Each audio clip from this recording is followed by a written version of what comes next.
मेरे अच्छे दोस्तों, प्यारे भाई बहनों, कैसे हो आप लोग। मैं उम्मीद करती हूँ आप लोग ठीक और स्वस्थ हो गए। आज आप लोगों का अन्नपूर्णा रसोई में फिर से स्वागत है। आज आप लोगों के लिए बहुत ही मज़ेदार मटन कढ़ी बनाने की रेसिपी लेके आई हूँ, जो बिल्कुल बिहारी स्टाइल में मैं बनाने वाली हूँ।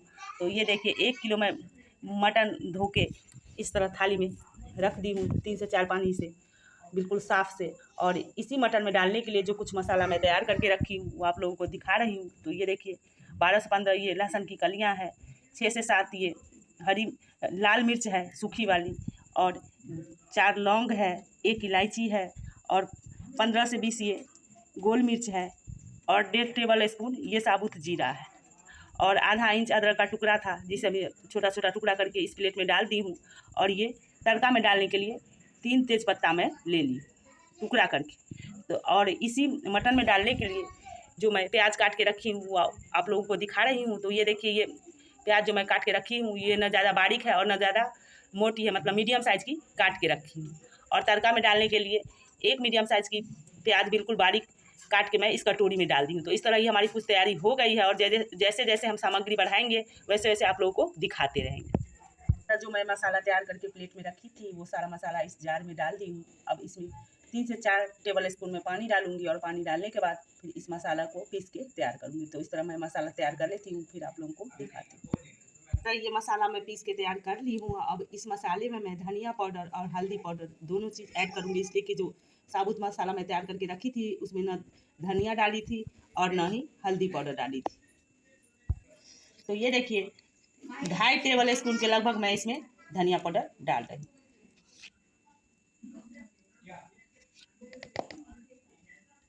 तो इस तरह धनिया पाउडर डालने के बाद अब मैं इसमें आधी टेबल स्पून हल्दी पाउडर डाल रही हूँ। तो इस तरह ये मसाला हमारी सारी तैयार हो गई है। अब लास्ट में मैं बस इसमें गरम मसाला डाल दूँगी। दोस्तों, इस तरह ये मटन कढ़ी मैं इस चूल्हे पे इस टोकनी में बना रही हूँ।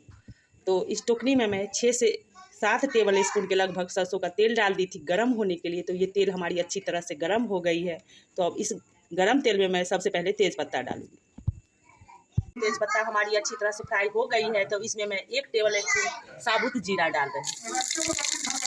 तो ये देखिए, इस तरह जीरा भी हमारी अच्छी तरह से फ्राई हो गई है। तो जो हम रखे थे प्याज काट के जो हम प्याज इसमें रखे थे तेल में, वो प्याज हमारी अच्छी तरह से फ्राई हो गई है। तो अब इसी टाइम हम जो मटन रखे हैं धो के वो मटन इसमें डाल दें।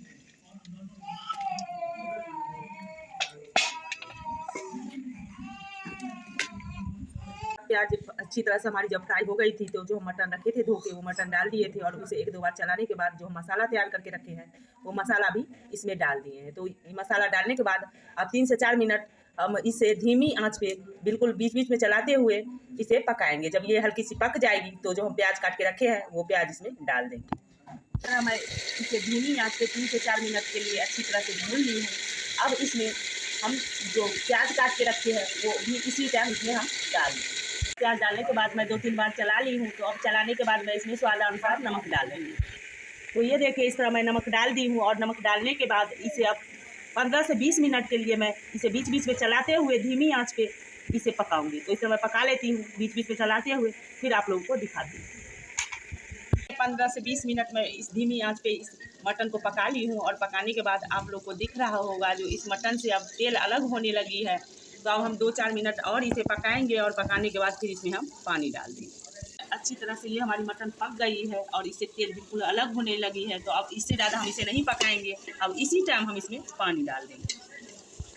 तो मैं इसमें 2 कटोरी के लगभग पानी डाल रही हूँ। तो मिक्सी में थोड़ी सी मसाला जो लगी हुई थी, पहले मैं उस मिक्सी की जार में जो थोड़ी सी मसाला लगी हुई थी उस मसाले में मैं थोड़ी सी पानी डाल दी हूँ, और पहले वही डाली हूँ, और फिर 1 कटोरी अलग से पानी मैं इसमें डाल रही हूँ।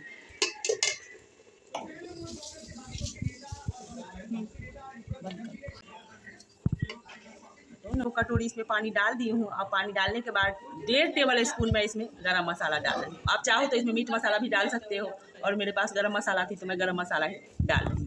तो गरम मसाला डालने के बाद अब हम इसे अच्छी तरह से चला लेंगे, और चलाने के बाद फिर इसे 5 से 7 मिनट के लिए धीमी आँच पे इसे हम पका लेंगे।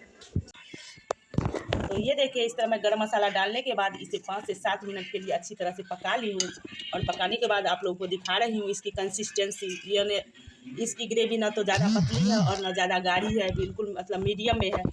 तो इस तरह ये हमारी बिहारी स्टाइल मटन कढ़ी जो मैं टोकनी में बनाई हूँ वो बनके तैयार हो गई है। तो एक बार आप लोग भी प्लीज़ इस तरीके से इस मटन कढ़ी को बनाइए और खाइए, आप लोग को ज़रूर पसंद आएगी।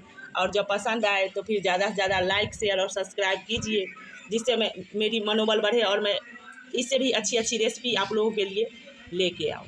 तो फिर आप लोगों से मैं अगले वीडियो मिलती हूँ, तब तक के लिए take care and bye bye दोस्तों।